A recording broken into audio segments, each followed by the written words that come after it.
తరగతి చదువుతున్నాను. ఈరోజు నేను చెప్పబోయే పాఠం పేరు ఆదికాండం గురించి 10 వాక్యాలు. 66 పుస్తకములలో మొదట కూర్చబడినది. బైబిల్ గ్రంథములలో మొదటి పుస్తకము, ధర్మశాస్త్ర గ్రంథములలో మొదటి పుస్తకము, పాత నిబంధనలో మొదటి పుస్తకము. ఆదికాండం అంటే ఆరంభం అని అర్థం. మోషే గారు రాసిన పుస్తకం ఇది.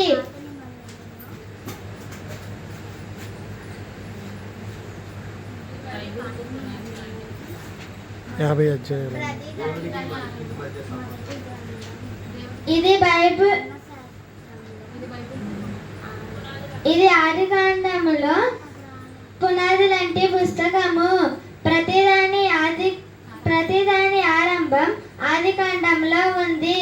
దేవునికి మనుషులకు తెలియజేసే సంబంధం తెలియజేసే పుస్తకం ఆదికాండం చెబుతుంది.